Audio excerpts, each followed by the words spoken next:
ଜୟଗୁରୁ ସାଙ୍ଗମାନେ ଦେଖନ୍ତୁ ଆମେ ବର୍ତ୍ତମାନ ଧବଳେଶ୍ୱରରୁ କପିଳାସରୁ ଆସି ପହଞ୍ଚିଗଲୁ ଜୋରନ୍ଦା ଗାଦି। ଆଉ ସେଇଠି ଆମେ ଜୋରନ୍ଦା ମେଳା ବି ପଡ଼ିଥିଲା, ମେଳା ବି ବୁଲିଲୁ। ଚାଲନ୍ତୁ ଭିତରକୁ ଯିବା। ଏଇଟା ହେଉଛି ତାଙ୍କର ମାନେ ଗେଟ୍। ଆଉ ଗେଟ୍ର ଭିତରକୁ ଯିବା। ଆଗରୁ ଯେମିତି ମୁଁ ଆସିଛି ଛୋଟବେଳୁ, ଯେତେବେଳେ ଏତେ ଇଏ ନଥିଲା, ମନ୍ଦିର ଫନ୍ଦିର ଏତେ ନଥିଲା। ଏବେ କିନ୍ତୁ ବହୁତ ମାନେ ବଢ଼ିଆ ମଜାର ହେଇଗଲାଣି। କେତେ ସୁନ୍ଦର ସୁନ୍ଦର ମନ୍ଦିର, ଜାଗାଟା ବି ବହୁତ ସୁନ୍ଦର ହେଇଗଲାଣି। ଆଉ ଦେଖିବା ଚାଲନ୍ତୁ।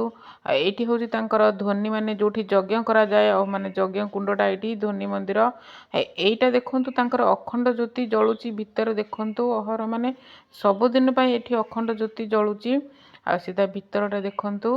ଆଉ ସେଇଟା ମୁଁ ଆପଣଙ୍କୁ ଜୁମ୍ କରି ଦେଖାଉଛି। ଏଇଠି ବି ଅଖଣ୍ଡ ଜ୍ୟୋତି ଜଳୁଛି। ସେଠି ପ୍ରାୟ ସବୁ ଆଗରେ ଜଣେ ବାବା ବସିଛନ୍ତି, ସେଠି ବି ଅଖଣ୍ଡ ଜ୍ୟୋତି ଜଳୁଛି ଦେଖନ୍ତୁ। ଆଉ ଆମେ ତ ଧ୍ୱନି ମନ୍ଦିର ଯେଉଁଠି ମାନେ ତାଙ୍କର ଇଏ ଚାଲେ, ଯେଉଁଠି ଧ୍ୱନି ଜଳା ହୁଏ, ସେଇ ମନ୍ଦିରଟା ତ ଏବେ ମାନେ 1 ସାଢ଼େ 1 ହେଲାଣି, ସେଥିପାଇଁ ଏବେ ବନ୍ଦ ଅଛି। ଦେଖନ୍ତୁ କେମିତି ପୁରା ଧ୍ୱନି ଜଳା ହେଇ ତା ଭିତର ବାହାରକୁ ପୁରା କଳା ଗୁଡ଼ା ବାହାରିକି କେତେ କଳା ହେଇଗଲାଣି।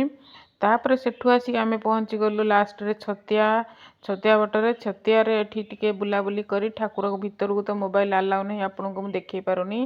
ଆଉ ସେଟା ଦେଖନ୍ତୁ ଛତିଆ ମଠରେ ବୁଲି ବାଲିକି ଦେଖି ସାରିଲା ପରେ ଆମେ ଆସିଲୁ ଘରକୁ। ଘରେ ଆସି ପହଞ୍ଚିଲାକୁ ହେଇଗଲାଣି ରାତି 9ଟା। ଯଦି ଭିଡ଼ିଓଟି ଭଲ ଲାଗିଥିବ ଲାଇକ୍ କରିବେ, ସେୟାର କରିବେ, ସବସ୍କ୍ରାଇବ୍ କରିବେ। ରହୁଛି। ଜୟ ଗୁରୁ।